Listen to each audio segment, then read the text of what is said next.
Você já teve vontade de tirar alguma dúvida com seus pais, mas não sabia como?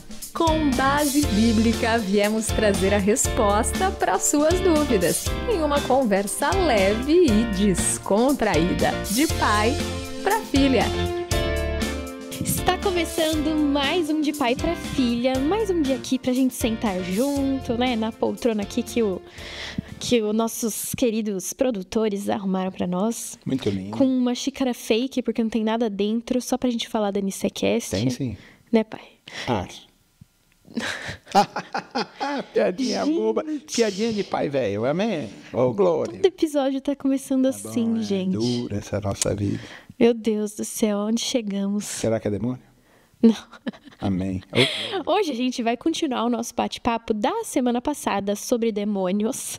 Mas antes disso, eu queria lembrar você de seguir a gente. Segue aí, @RTM Brasil nas redes sociais. Porque, tá saindo uns conteúdos legais lá. Se você quiser assistir a gente em vídeo, acessa aí youtube.com/@nacontramãortm. Lembrando que você que está nos ouvindo e assistindo pode participar do nosso programa sugerindo temas ou fazendo perguntas. O nosso WhatsApp está na descrição de hoje, 11 974 18 14 56. E você também pode deixar no nosso chat do YouTube a sua pergunta, se você quiser, tá bom? Eu tenho ido, pai, nos vídeos. Eu vi que nós temos alguns haters, né, que começaram a nos seguir. Eu vi que a Arley sempre está lá, a pastora Alex sempre está lá. Então, assim, seja você também mais um, pode ser hater ou não, mas seja mais um que participa aqui da nossa mesa, beleza? Então vamos continuar o episódio de hoje sobre demônios. No episódio anterior, a gente distinguiu, né, aprendeu o que são demônios, né? E como eles agem. E a pergunta de hoje, pastor JP, é: como distinguir um demônio? Como saber se uma pessoa tem um demônio dentro dela ou não? Então, essa parte é difícil. Pai, você sempre faz isso, sabia? Que? Você sempre faz assim, haha, e faz essa risadinha. Não, mas é que é o seguinte, é que é difícil, essa é uma pergunta muito difícil. Por quê? Para responder. Por quê? Porque primeiro que é um limite muito tênue entre a possessão demoníaca, entre uma influência... entre uma influência demoníaca, entre uma tormenta da alma e entre uma patologia física. Entendeu? Que a gente falou a semana passada sobre isso. Quer dizer, como é que a gente vai discernir que alguém que só está sendo meio influenciado, não está possesso, de alguém que está possesso, entendeu? Tá. De alguém que tem um problema na alma e por isso ela é mais violenta. Vamos supor, tá possesso. Tá possesso é entrar na crise. Não, o cara apaga. Tá possesso esse tipo de coisa. A pessoa não pode estar possessa e tá aqui falando assim, como eu tô falando com você. Pode, mas não é ela, muitas vezes. Então, aí ela tá possessa, então. Por isso, ela tá possessa. Então, não necessariamente é só crazy. Agora, o cara pode estar sendo influenciado por um demônio. Quer dizer, o demônio é externo, mas ele tá ali... Tá tipo aqui no ouvido, né? Tá ali, exatamente. Parece parece desenho, da entendeu? Disney. Antes, que fica o diabinho e o anjinho. Não faça isso, diabinho. Não, é assim. pica-pau. Exato, pica-pau, exato. Fica assim, você entendeu? Essa coisa. Então, tem uma coisa da influência do demônio. Tem uma coisa que o demônio tomou conta. E ele tá fazendo coisas porque ele está possesso de um demônio. Inclusive, agora, o senhor já viu, né? Muitas vezes. Mas ele pode também ser resultado de um problema da alma. Um psicopata. Não necessariamente o camarada está possesso. Você entendeu? Pode estar, mas não necessariamente ele está. Pode ser um problema mesmo. Como sabe qual que é? Esse é o ponto, né? A Bíblia vai falar sobre o dom de discernir espíritos, né? E que eu acho que tem duas vertentes para esse dom, que são importantes a gente prestar atenção. A primeira delas é discernir com que espírito as pessoas estão vindo. Em que sentido? Quando alguém chega e vem com uma má intenção. ou com uma boa intenção. Quer dizer, você vai discernir que tipo de espírito a pessoa está vindo. Você entendeu? Quando a Bíblia diz assim, e Jesus sabia o que estava no coração deles, ele está discernindo qual é a intenção. Então, quando diz o dom de discernir espíritos, muitas vezes é nesse sentido, o dom de discernir espírito. Com que espírito a pessoa está vindo conversar com você? Você entendeu? Você sabe disso. Você olha e fala, pô, essa pessoa está vindo na maldade. Você entendeu? Não, essa pessoa está vindo de boa, te fez uma pergunta de boa, você interpretou o que ela está falando. Então, a primeira visão, ou a primeira questão que a gente tem é que o dom de discernir espírito está ligado a esse tipo de processo, da gente entender com que tipo de intenção a pessoa vem. É o dom de discernir intenções. Tá? Falou que tem alguns espíritos que influenciam as pessoas para um tipo de pecado ou influência, né? Beleza. Então, eu sei, num primeiro momento, que o dom de discernir espírito está ligado ao dom de discernir intenções. Tá. Tudo bem? Mas, num segundo instante, e para mim também isso é muito relevante no texto bíblico, que o dom de discernir espíritos é exatamente de discernir espíritos que possam ser demoníacos. Esse é o ponto. Então, a pessoa vem conversar com você e você, opa, tem um negócio aqui que não tá bom. Entendeu? Esse negócio aí tá bom, não. Né? Como diria o mineiro, tá bom, não. Né? Porque não tá bom. A coisa é estranha, tá esquisito. Não parece ser a pessoa. Você entendeu? Que tá ali conversando. Uma vez eu fui para eu estava na igreja, e eu estava sentado quase lá no finalzinho, numa igreja grande, cabia, sei lá, umas 4.000 pessoas na igreja. Era grande atrás, mesmo. perto do hall de entrada. E eu vi um cara levantado do segundo banco, lá na frente, bem lá na frente, e vir subindo no corredor que eu estava. E eu vi ele estava assim, a expressão dele estava muito assim. Naquele momento eu falei assim, tem um negócio errado. E nesse momento eu me lembro de Deus, assim, o Espírito ministrando no meu coração. Ele está endemoniado. E eu falei assim, para agora. Quando ele passou por mim, eu falei, em nome de Jesus, pare agora. Bem assim, baixinho, eu falei. Ele travou no meio do hall. Eu falei, baixinho. Eu falei assim, pare agora em nome de Jesus. E ele travou. Nossa, eu tava mesmo. Exatamente. Aí eu falei assim, volta.